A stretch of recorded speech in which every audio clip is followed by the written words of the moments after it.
यार पता है ये जो अक्टूबर का महीना होता है ना, ये तुम किसी एक नॉर्मल बच्चे से जाके पूछो और एक ऐसे बच्चे से जो जेई एस्पिरेंट है उससे पूछो, बहुत डिफरेंस होगा।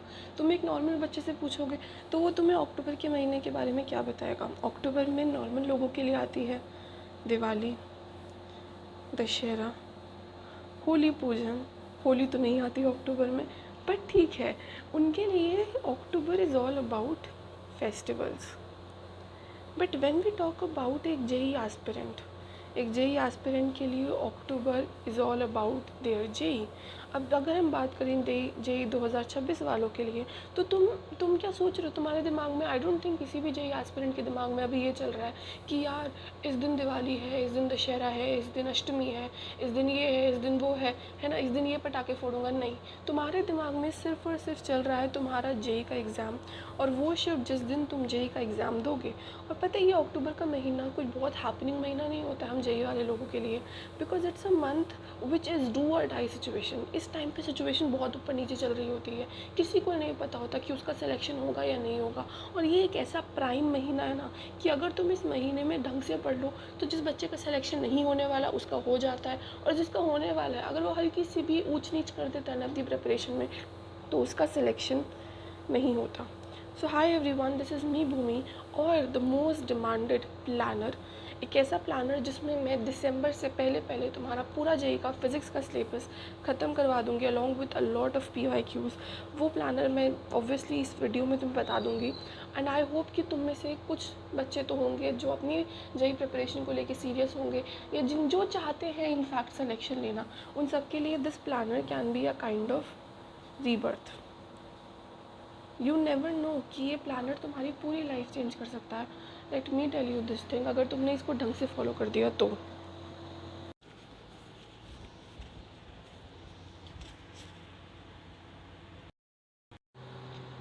लेकिन मुझे ये भी पता है कि तुम में से जो 90% बच्चे हैं ना वो अब गिव अप कर चुके हैं। तो मैं यहाँ पे तुम लोगों को कुछ बताने के लिए कुछ पॉइंट्स लिख के लाई हूँ इनफैक्ट, क्योंकि मैं नहीं चाहती मैं एक भी पॉइंट मिस आउट करूँ या कोई भी चीज़ ऐसी रह जाए जो मैं कहना चाहती हूँ तुमसे मैं ना कह पाऊँ इस वीडियो में।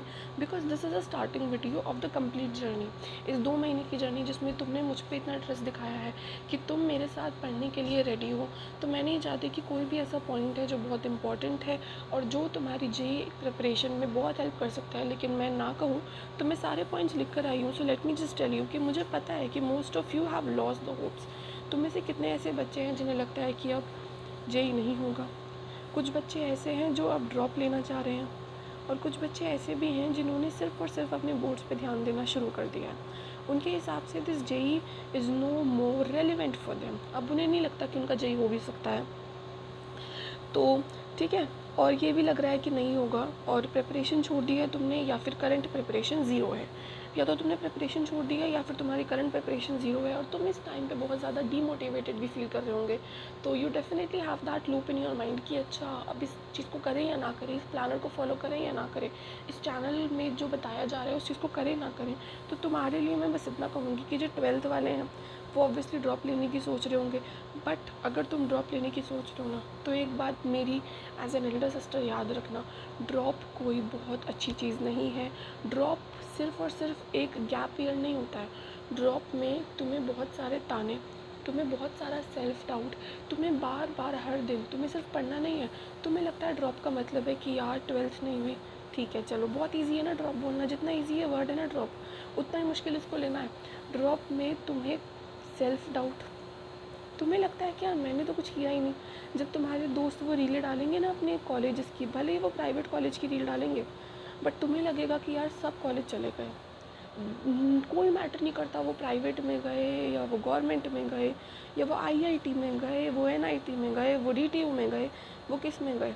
तुम्हें सिर्फ दिखेगी उनकी कॉलेज की रीलें, और जब वो रीलें देख के तुम्हारा जो दिमाग ख़राब होता है ना, यू फील कि यार इससे तो मैं भी कॉलेज चला जाता, ड्रॉप ना ही लेता। इन सारे सेल्फ डाउट से तुम लड़ोगे, उसके बाद आ जाएंगे तुम्हारी फैमिली। ट्रस्ट में फैमिली तक तुम्हें सुनाने लगेगी अगर तुम एक बार ड्रॉप में आ गए तो इसीलिए बहुत बहुत इंपॉर्टेंट है तुम जितना हो सके इस प्रिपरेशन में इसी साल अपना जेई निकालो। 12th वालों ध्यान से सुन लो, बोर्ड्स के मार्क्स कहीं मैटर नहीं करते, 75% से ऊपर ले आना, दैट इज़ इट। मेरा खुद का एक्सपीरियंस बता रही हूँ, मेरे 98 परसेंटेज आए थे 12th में और 98 ही 10th में बैठे थे। कोई बहुत बड़ा डिफरेंस नहीं हो गया। जब तक आप जेईई नहीं क्लियर करते एक अच्छी परसेंटाइल से, कोई आपको नहीं पूछने वाला कॉलेजेस के एडमिशन में। कॉलेज के एडमिशन के लिए आपसे जेईई मांगा जाता है, और तुम अगर सोच रहे हो ड्रॉप लेने की, तुम कोचिंग के वो देखते हो, कोचिंग में दिखाते हैं अरे इस बच्चे का 12th के साथ इतनी परसेंटाइल थी, और 12th ख़त्म होते इसने 1 साल का ड्रॉप ईयर लिया, और ड्रॉप ईयर लेते ही इसकी परसेंटाइल आई 99.8, 99.9। बट क्या तुम उस बच्चे से जाके पूछ रहे हो कि उसने 1 साल में क्या किया, उसका वो जो 1 साल था वो कैसे निकला? No, you are not going. तुम्हारा रिजल्ट नहीं आता, रिजल्ट से पहले प्रिपरेशन आती है जो 1 साल में तुम पढ़ोगे। अगर मैं कह रही हूँ कि तुम अपना 1 साल बचा सकते हो, so why are you not willing? तुम क्यों नहीं बचाना चाह रहे अपना 1 साल? तुम्हें मज़ा आ रहा है ड्रॉप लेने में? तो बिल्कुल भी ड्रॉप लेने की मत सोचना अनटिल एंड अनलेस बिल्कुल ही एक्सट्रीम सिचुएशन हो जाए। और अभी वो एक्सट्रीम सिचुएशन वाली चीज़ नहीं है। तुम्हें लग रहा होगा अक्टूबर आ गया है, जनवरी में पहला अटैम्प्ट है, अप्रैल में दूसरा आ जाएगा, उससे पहले हमारे बोर्ड्स भी हैं। ट्रस्ट में मैं कह रही हूँ ना, मैं करवा दूँगी। तुम इस चैनल को, इस सीरीज़ को फॉलो तो करके देखो। और मैंने तुम्हें एक टेस्ट, एक एक्सपेरिमेंट, और वो भी कोई बहुत बड़ा एक्सपेरिमेंट नहीं, 2 दिन करवा के दिखा दिया। 2 दिन में हमने 170 से ज़्यादा PYQ सॉल्व कर लिए हैं। हमने क्या, तुमने सॉल्व करे हैं बैठ के। मैंने कोई बहुत बड़े बड़े लेक्चर्स नहीं दिए तुम्हें, मैंने तुम्हें नोट्स दिए, तुमने नोट्स देख लिए। क्या तुम्हें लगता है उस नोट्स में कुछ भी मिसिंग था? और अगर किसी ने नहीं देखे हैं, किसी को नहीं पता पिछली सीरीज़ के बारे में, तो तुम इस वीडियो में कमेंट कर लो। मैंने इलेक्ट्रोस्टैटिस्टिक्स को 3 पार्ट्स में सॉल्व करवा दिया है तुमसे। उन बच्चों के इलेक्ट्रोस्टैटिस्टिक्स के 170 से ज़्यादा PYQs हो चुके हैं जिन्होंने उस सीरीज़ को फॉलो किया है। तुम्हें भी करने की बहुत ज़्यादा ज़रूरत है। ठीक है, अभी 12th वाले जो ड्रॉप लेने की सोच रहे हो, समझ जाओ बहुत ट्रॉमेटाइजिंग सिचुएशन है। और जैसा कोचिंग वाले डिस्प्ले कर रहे हैं कि पहले 12th में इतने आए, अब ड्रॉप में इतनी रैंक आ गई, बिल्कुल भी इनके पीछे पागल मत पड़ना। लेकिन आप उस बच्चे से जाके 1 साल पूछ के देखना, तुम्हारी फैमिली में या तुम्हारी पहचान में होगा यार कोई ड्रॉपर, उससे पूछ के देखो कि कैसे होता है वो 1 साल ड्रॉप का। मेरे हैं पहचान में, मेरी क्लासमेट्स हैं जिन्होंने ड्रॉप लिया है, and they are literally crying. They are like कि प्राइवेट में ही ले लेते, लेकिन ले लेते। और मैं तुम्हें अभी प्राइवेट का भी रियल फेस बताऊंगी, प्राइवेट में क्या होता है, कैसे होता है। बट अभी दिस इज़ फॉर एवरीबडी जो ड्रॉप लेने की सोच रहा है। भले ही तुम 12th में हो, तुम फर्स्ट ड्रॉपर हो, तुम सोचो सेकंड ड्रॉप ले लेता हूँ, मत करो भाई। 18-19 साल के हो जाओगे बीटेक में करने जब बैठोगे, और this is a very very bad situation. 4 साल बीटेक करोगे, उसके बाद क्या होगा यू डोंट नो। और वो 2 साल तुम्हारे कैसे कटेंगे ना ड्रॉप वाले। तुमने 11th पूरी पढ़ ली, तुमने 12th पूरी पढ़ ली, अब तुम ड्रॉप लेने की भी सोच रहे हो। आज यू इवन किडिंग मी? तुम कितना पढ़ना चाह रहे हो? Don't you want to just enjoy the fest of the. तुम्हें क्लैरिटी आ गई होगी कि तुम्हें ड्रॉप क्यों नहीं लेना है। और मतलब अगर तुम ले भी रहे हो ना, तो एटलीस्ट अपना फर्स्ट अटैम्प्ट तो इतने अच्छे से निकाल लो कि ड्रॉप लेते टाइम तुम्हें कुछ कॉन्फिडेंस हो। ठीक है, तो drop is something more than just a gap year. लोग ताने मारते हैं, बार बार बोल रही हूँ, आपको रिग्रेट होता है, ये लिटरली रिग्रेट कि इससे तो किसी प्राइवेट में चलना चाहता। सिचुएशन इस पॉइंट तक आ जाती है कि जो बच्चे फर्स्ट सेकंड से सोच रहे हैं ना जेई करना है, हमें IIT में जाना है, हमें NIT में जाना है, हमें इंडिया के एक टॉप इंस्टीट्यूट में पढ़ना है, वो ये तक सोचने लगता है कि मैंने PCM क्यों लिया। They start to doubt themselves. और पढ़ लेना चाहिए था, तुम्हें ये भी लगता है, तो अभी मैं तुम्हें मौका दे रही हूँ पढ़ने का। तुम्हें से कई लोगों को लगता होगा ना यार 11th में पढ़ लेना चाहिए था, आज इस सिचुएशन पे ना आता। तो अभी दिस इज़ अ पॉइंट, इसे 11th मान लो अपनी। मैं सारे चैप्टर स्टार्टिंग से करवाऊंगी, बिल्कुल बेसिक से करवाऊंगी। और आई प्रॉमिस यू कि तुम अगर इस सीरीज़ को बहुत अच्छे से फॉलो कर लेते हो ना, तुम परसेंटाइल देखना रिजल्ट वाले दिन कैसी निकल के आएगी तुम्हारी परसेंटाइल। अभी जो ड्रॉपर हैं वो क्या सोच रहे हैं, ड्रॉपर तो पहले से ही अंडर कॉन्फिडेंट है। तुम जो ड्रॉपर हो, जितने भी यहाँ पे ड्रॉपर हैं, वो पहले से ही अंडर कॉन्फिडेंट है। उन्हें वो पिछले अटैम्प्ट अपना ख़राब कर चुके हैं। और मैं यही कहूँगी कि यार ऐसी जब सिचुएशन आती है ना, तो पूरा तुम टूट जाते हो। और यार प्राइवेट कॉलेज, अब ये जो ड्रॉपर है ना, अब ये थोड़ी तुम में से कुछ ही गिने चुने ड्रॉपर्स हैं जो सेकंड ड्रॉप लेने की सोचेंगे। तो मिनी ड्रॉपर से पूछ के देखो क्या कितना मज़ा आया इन्हें ड्रॉप लेने में, या कितनी तैयारी होगी इनकी ड्रॉप ईयर में। नहीं होती। ड्रॉप ईयर बहुत गंदी चीज़ है। और जो अब फर्स्ट ड्रॉपर हैं वो सेकंड ड्रॉप लेने की बहुत ही कम ही सोचते हैं। They start to move to private colleges. लेकिन मेरे कई सारे ऐसे दोस्त हैं जो प्राइवेट कॉलेजेस में हैं, and what they tell me ना, इसकी ये प्राइवेट कॉलेज नहीं है, ये स्कूल ही है। स्कूल की तरह सुबह 9 बजे जाओ, 2 बजे वापस आ जाओ, टेस्ट नहीं, कुछ नहीं। टीचर्स आते हैं क्लास में, प्रोफेसर्स नहीं आते। क्वालिटी ऑफ एजुकेशन इतनी गंदी है कि CS एक बायोटेक की तरह लगता है। CS एक बहुत गंदी ब्रांच लगने लगती है। You start to hate yourself once you are in a private college.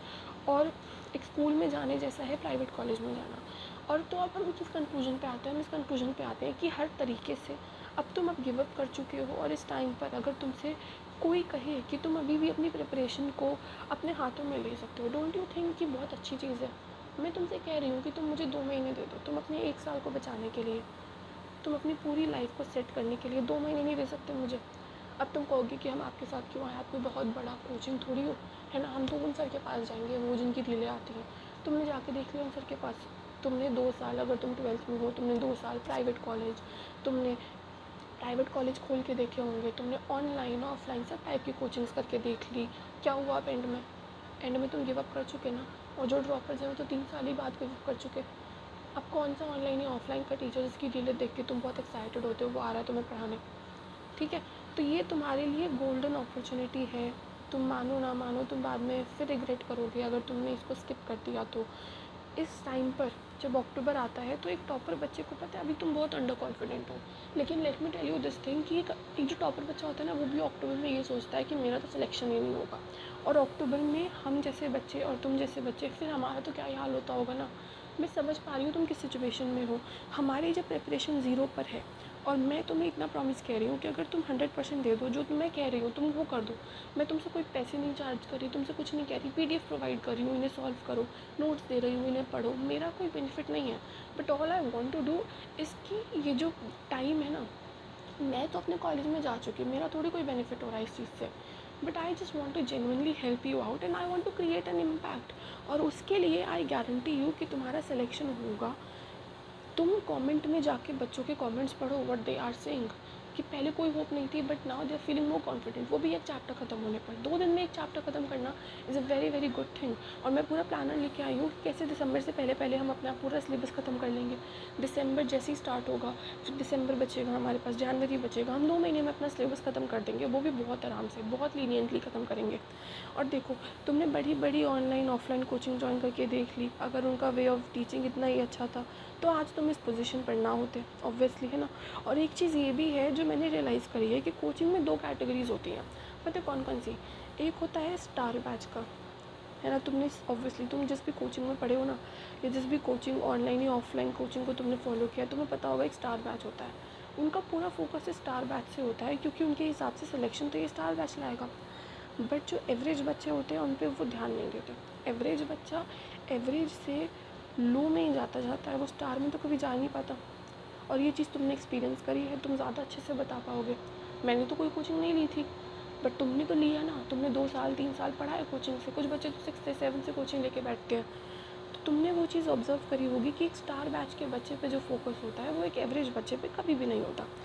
और जो ऑलरेडी टॉपर्स हैं उन्हें स्टार बैच का नाम दे के अलग पढ़ाया जाता है, और हम जैसे एवरेज स्टूडेंट्स जिन्हें ज़्यादा अटेंशन की ज़रूरत है उन्हें बिल्कुल साइड लाइन कर दिया जाता है इन कोचिंग्स के through. But if I am telling you कि यहाँ मैं तो तुम्हें सिर्फ पढ़ने को कह रही हूँ ना, मेरा कोई स्टार बैच, कोई जूनियर बैच कुछ नहीं है। देखो, तुम पर डिपेंड करता है कि क्या तुम अपना 1 साल बचाने के लिए मुझे 2 महीने दे दोगे, या अभी भी उन बड़ी बड़ी फैंसी कोचिंग्स के सेलिब्रेशन में भीड़ बनोगे, है ना। अपने रिज़ल्ट पर फोकस करो, बस यही कहूँगी कि अपने रिज़ल्ट पर फोकस करो, नहीं तो फिर से तुम पिछले साल जैसे तुम करते आ रहे हो ना 2-3 सालों से, कि स्टार बैच के बच्चों का रिज़ल्ट आता है, उनकी आती है बहुत बढ़िया बढ़िया परसेंटाइल, और हम लोग क्या कर रहे होते हैं, हम रील को लाइक कर रहे होते हैं, हम ताली बजा रहे होते हैं, we are in the crowd. But इस टाइम पे आई एम टेलिंग यू कि तुम्हें आने की ज़रूरत है लाइमलाइट में, तुम्हें अपने रिज़ल्ट पे फोकस करने की ज़रूरत है। ये तुम्हारे अगले 4 साल और इनफैक्ट पूरी लाइफ चेंज कर सकता है, ये वाला प्लानर जो मैं लेके आई हूँ। और जो तुमने 2 साल इलेक्ट्रोस्टैटिस्टिक्स पढ़ा, आई थिंक वो 2 दिन ज़्यादा बेटर था देन 2 साल जो तुमने पढ़ा, है ना। और लेट मी टेल यू, जिसने भी वो PDF सॉल्व करे हैं वो इलेक्ट्रोस्टैटिस्टिक्स के 170 से ज़्यादा PYQ सॉल्व कर चुका है। ये मैं बार बार बोल रही हूँ, बार बार तुम्हें बता रही हूँ कि अगर तुमने अभी तक नहीं करे हैं तो कर लो। अगर PDF नहीं है तो कमेंट कर दो, मैं दे दूँगी PDF, फ्री PDF है, लिंक दूँगी, डायरेक्ट एक्सेस कर लेना, ठीक है।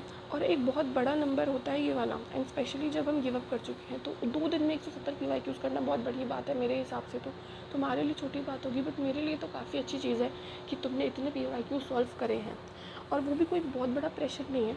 और ऐसे में ये सीरीज़ और चैनल, अगर मैं तुम्हें बोलूँ कि मैं तुम्हें 2 महीने और तुम्हारे साथ हूँ, मैं एंड तक तुम्हारे साथ हूँ, तुम्हारी शिफ्ट से पहले दिन भी I will be there to let you memorise all the formulas, ठीक है। तो ये चैनल तुम्हारे लिए एक डॉक्टर की तरह है जो तुम्हारी प्रिपरेशन को एक रीबर्थ देगा।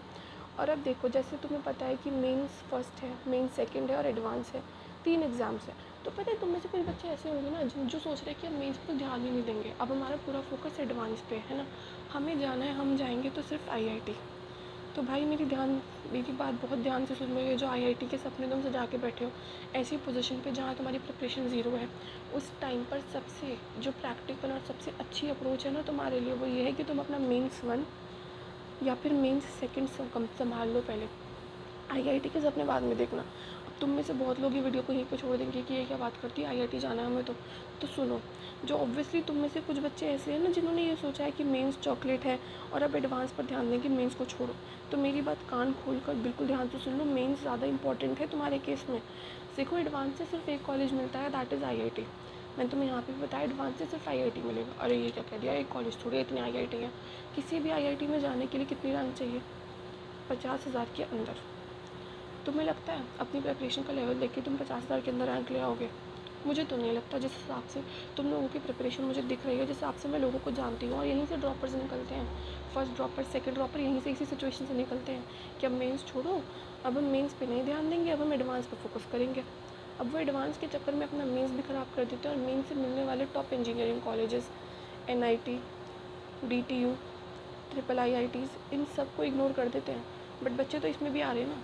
इसमें इन कॉलेजेस में एनआईटी, डीटीयू जैसे कॉलेजेस में सीएस पता है कितने परसेंटाइल पे बंद हो रही है? 99 पॉइंट पे बंद हो रही है सीएस। और 99 पॉइंट ला के भी बच्चे इसमें जा रहे हैं, कुछ तो सोच के जा रहे हैं। नहीं तो वो भी ड्रॉप ले लेते। But drop is not such an easy thing जितना तुम्हें सुनने में सोचने में लगता है ना। एडवांस से एक कॉलेज मिलेगा आईआईटी, और इतने सारे आईआईटी हैं इंडिया में, लेकिन वो 5,000 के अंदर रैंक पर क्लोज हो जाते हैं। बहुत प्रैक्टिकल बात है, बट समझ जाओ। एक ऐसा बच्चा जो मेन से 3 महीने पहले, जब जो कोटा के स्टार बैच के बच्चे हैं ना, तुम्हारी कोचिंग के बच्चे स्टार बैच वाले, वो इस टाइम पे मॉक टेस्ट लगा रहे हैं, उनका सिलेबस ख़त्म हो चुका है और वो मॉक टेस्ट दे रहे हैं। और तुम ये सोचो कि अब मैं किस चैनल से पढ़ना स्टार्ट करूँ, या मैं पढ़ ही नहीं रहा, मैं तो गिव अप कर चुका, अब मैं अगले साल पढ़ूंगा। तो तुम ये सोच कर भी आईआईटी बॉम्बे के सपने देख रहे हो, तो किसे पागल बना रहे हो तुम? अगर मेंस अच्छा चला गया तो मेन से कम एनआईटी, डीटीयू, ट्रिपल आईआईटी तो ले लोगे और अपना साल बचा लोगे। और फिर भी लगता है कि आईआईटी जाना है, तो एक बार मेंस में एक अच्छा कॉलेज कंफर्म कर लो, और फिर एडवांस की तैयारी में कॉन्फिडेंस भी बढ़ जाता है। पता है, जिन बच्चों की 99 परसेंटाइल आती है, वो एडवांस के पेपर में इतने कॉन्फिडेंटली बैठे होते हैं। बट वहीं अगर तुम सिर्फ कट ऑफ क्लियर करके जाते हो मेंस के पेपर में, मेंस का पेपर का कट ऑफ निकाल के एडवांस में तुम्हें किसी तरीके से मिल जाता है ना एंट्री, तो बहुत अंडर कॉन्फिडेंट होते हो तुम। तुम्हें लगता है उसकी परसेंटाइल मुझसे अच्छी थी, उसका सिलेक्शन कन्फर्म है, मेरा नहीं होगा। ठीक है, तो ना तुम्हें मेन से कॉलेज मिला, ना तुम्हें एडवांस से मिला, और प्रेशर तुम्हारा बढ़ता गया। लेकिन वहीं अगर तुम मेंस में अच्छा परफॉर्म करते हो तो तुम्हारा प्रेशर कम हो जाता है। तो आई होप कि तुम समझ गए होंगे। तो देखो, एक चैप्टर हम फिनिश कर चुके हैं, अब आते हैं प्लानर पे। और जिसने भी इलेक्ट्रो की सीरीज़ नहीं देखी है वो देखो, पीडीएफ ले लो, नोट्स को पहले पढ़ना और फिर पीवाईक्यूज़ को सॉल्व करना। ठीक है, और नीचे कमेंट कर दो, मैं पीडीएफ सेंड कर दूँगी। बार बार बोल रही हूँ, 3 पार्ट्स में है, 170 से ज़्यादा पीवाईक्यूज़ हो चुके हैं और मेरे हैंड रिटन नोट्स भी अटैच्ड हैं। और बाकी वो सब जो चैप्टर फिनिश कर चुके हैं, आई होप कि तुम अब ज़्यादा बेटर फील कर रहे हो, क्योंकि तुमने 12th का एक बहुत इंपॉर्टेंट इलेक्ट्रोस्टैटिस्टिक्स, बहुत बड़ा और बहुत इंपॉर्टेंट चैप्टर है, उसको ख़त्म कर लिया है। और स्पेशली जो 12th वाले बच्चे हैं, है ना, उन्हें अभी बोर्ड्स भी देना है, तो बोर्ड्स में भी ये चैप्टर बहुत इंपॉर्टेंट है। और अगर तुम मेंस के लिए पढ़ लेते हो तो बोर्ड्स को ऑटोमेटिकली आई थिंक हो जाता है, क्योंकि मेरी मेंस बोर्ड्स में भी ठीक परसेंटेज थी, तो मुझे इतना एक्सपीरियंस है। ठीक है, तो ख़त्म कर चुकी हूँ और अब बाकी का प्लान मैं डिस्कस करूँगी, तो ध्यान से सुनना। ठीक है, लेकिन अब मुझे ये भी जानना है तुमसे, तुम मुझे ये बताओ कि तुम्हारा जो जेईई 2026 का सिलेबस है वो एनटीए ने रिलीज़ कर दिया है क्या? मुझे गूगल पे कहीं भी नहीं मिला, मुझे ऑफिशियल वेबसाइट का सिलेबस बताना। और मुझे कहीं भी नहीं मिला है, तो मैं अपने साल का 2025 का सिलेबस लेकर आई हूँ। वैसे सिलेबस सेम ही होता है, चैप्टर्स भी सेम ही होते हैं, हल्का बहुत चेंज आता है, वो हम बाद में देख लेंगे जब सिलेबस आता है। अगर आ गया तो मुझे फॉरवर्ड कर दो। अब चलो स्किप करते हैं काम की बात पे। Dark pen, dark, I guess this one will work. देखो, चैप्टर्स कौन कौन से हैं, ये टॉपिक्स तो छोड़ो, चैप्टर देखो। जेईई मीन्स 2025 फिज़िक्स, ये मेरे साल वाला है।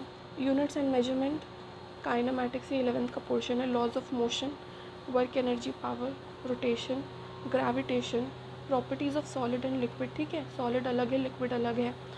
फिर थर्मो आता है। Then you have kinetic theory of gases, oscillations and wave. और फिर यहाँ से आपका 12th स्टार्ट हो जाता है, इलेक्ट्रोस्टैटिस्टिक्स।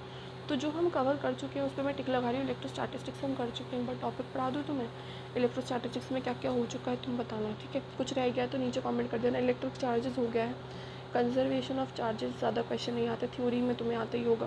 कूलम्स लॉ हो चुका है, फोर्स बिटवीन मल्टीपल चार्जेस भी हो गया, सुपरपोजिशन प्रिंसिपल भी हो गया है, कॉन्टीन्यूस चार्ज डिस्ट्रीब्यूशन भी हो गया है।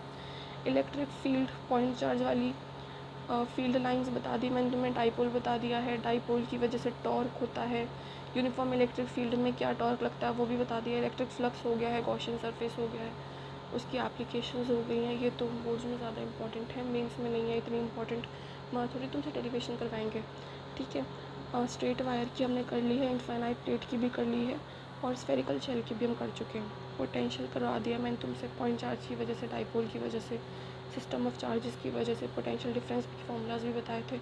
इक्विपोटेंशियल सरफेस हो गया, इलेक्ट्रिकल पोटेंशियल एनर्जी भी करवा दी है, और डाइपोल की इलेक्ट्रोस्टैटिस्टिक फील्ड भी करवा दी है, ठीक है। ये सब 2 दिन में करवाया मैंने तुमसे। कंडक्टर और इंसुलेटर, या कंडक्टर का मैंने ये सोचा है कि जो कंडक्टर के PYQs हैं वो तुम खुद सॉल्व कर लोगे, अगर नहीं कर सकते तो मैं PDF दे दूँगी ऑब्वियसली। कंडक्टर की थ्योरी ज़्यादा नहीं है, तो देखते हैं, तुम बता देना तुम्हें चाहिए क्या PDF। डाई इलेक्ट्रिक हो गया है, पोलराइजेशन, ये ज़्यादा इंपॉर्टेंट नहीं है, ठीक है। ये अच्छा, ये कैपेसिटर स्टार्ट हो गया है ना, ये कैपेसिटर का अलग चैप्टर है, ये मैं अलग से पढ़ाऊँगी क्योंकि ये बहुत इंपॉर्टेंट चैप्टर है, ये अपन अलग से सॉल्व करेंगे। फिर आता है करंट इलेक्ट्रिसिटी, फिर magnetism, then you have electromagnetic induction और ऑल्टरनेटिंग करंट, ये 2 चैप्टर अलग हैं। तुमने अगर NCERT खोल के देखी है तो ये 2 अलग चैप्टर्स हैं। फिर आता है electromagnetic waves, optics, dual nature of matter, atoms, ये मैं तुम्हें एक साथ मॉडर्न फिजिक्स करके पढ़ाऊँगी, ये हम एक साथ मॉडर्न फिजिक्स करके करेंगे। ये जो इलेक्ट्रॉनिक डिवाइसेस हैं, this is all about semiconductor, ये अलग चैप्टर है सेमीकंडक्टर का। तो अब सुन लो कैसे क्या होने वाला है। सबसे पहले आज हो गई है, देखो आज क्या डेट है, आज है 28, ठीक है, 28 हो चुकी है आज, बट 27 तक हम इलेक्ट्रोस्टैटिस्टिक्स अपना ख़त्म कर चुके हैं। 28 को मैं क्या करवाना, मैंने क्या प्लान बनाया ना, वो ये है कि अभी छोटे छोटे चैप्टर्स ख़त्म करते हैं जो बहुत बड़े बड़े इंपॉर्टेंट हैं, ठीक है। 28, 29 और 30, दिस इज़ लाइक सितंबर में मैं तुमसे करवाऊँगी 2 चैप्टर्स, एक है मॉडर्न फिज़िक्स प्लस सेमीकंडक्टर, ठीक है। उसके बाद मॉडर्न फिज़िक्स और सेमीकंडक्टर हमारा ख़त्म हो गया, तो हम अक्टूबर से पहले ही अपने कितने चैप्टर्स ख़त्म कर चुके हैं। हमने चैप्टर इलेक्ट्रो ख़त्म कर दिया, हम मॉडर्न फिज़िक्स के 2 चैप्टर ख़त्म कर चुके हैं। मॉडर्न फिज़िक्स के 2 चैप्टर ख़त्म करने के बाद हम सेमीकंडक्टर भी ख़त्म कर चुके हैं। तो तुम बेसिकली बहुत इम्पॉर्टेंट ये बहुत इम्पॉर्टेंट चैप्टर है, अगर तुम ये ख़त्म कर लेते हो ना तो तुम्हारे 20 मार्क्स कंफर्म है। जिस तरीके से मैंने अगर तुमसे कहा है तुम ख़त्म कर लो तो 20 मार्क्स आर कंफर्म, तो 20 मार्क्स हम अक्टूबर ख़त्म होने से पहले कंफर्म कर रहे हैं। अक्टूबर में जो मैं करवाऊँगी वो मैं तुम्हें ऑब्वियसली बता दूँगी अक्टूबर में, अक्टूबर और नवंबर। अभी तुम इतना करो, फिर अक्टूबर और नवंबर का प्लान मैं तुम्हें अभी बता दूँगी, फिर तुम प्रोक्रेस्टिनेशन करने लग जाओगे, वो मैं नहीं चाहती। तो इसीलिए मैं बाकी प्लान जो है वो मैं वीकली बताऊँगी तुम्हें। अभी मैंने इस मंथ का बता दिया कि सितंबर में ये करना है, अक्टूबर 1 से अक्टूबर 7 तक मैंने जो सोचा है वो ये है कि हम वेव्स कर लेंगे, waves and oscillation, plus thermo में थर्मल केमिस्ट्री जो आती है, थर्मल भी करवा दूँगी, तो ये भी हो जाएगा, तो काफ़ी ज़्यादा तुम्हारा बर्डन ख़त्म हो जाएगा। मैकेनिक्स हम लास्ट में करेंगे ताकि मैकेनिक्स तुम अच्छे से कर पाएँ और प्रेशर कम हो मैकेनिक्स करते टाइम, क्योंकि मैकेनिक्स से इंटरलिंक्ड क्वेश्चन आते हैं। सो आई होप कि तुम अभी ठीक हो, ठीक है। अभी तुम्हें प्लानर पता चल गया 1 हफ्ते का, इससे ज़्यादा प्लानर मुझसे मत एक्सपेक्ट करना, मैं बिल्कुल वीकली प्लानर शेयर करूँगी। और बस यही था। अभी तुम मुझे बता दो अपना टाइम आज का कि मैं किस टाइम पर तुम्हें आज भी सेमीकंडक्टर के सोच रही हूँ, तुम्हें सेमीकंडक्टर के नोट्स दे दूँ। सेमीकंडक्टर आज कर लो, पूरा सेमीकंडक्टर आज ख़त्म करवा दूँगी, क्योंकि बहुत छोटा चैप्टर है सेमीकंडक्टर, उसके PYQs ज़्यादा है, PYQs भी रिपीटेड है। तो सेमीकंडक्टर अगर एक बार हो गया, फिर मॉडर्न फिज़िक्स कर लेंगे कल और परसों, ठीक है। So that is it from my side, bye.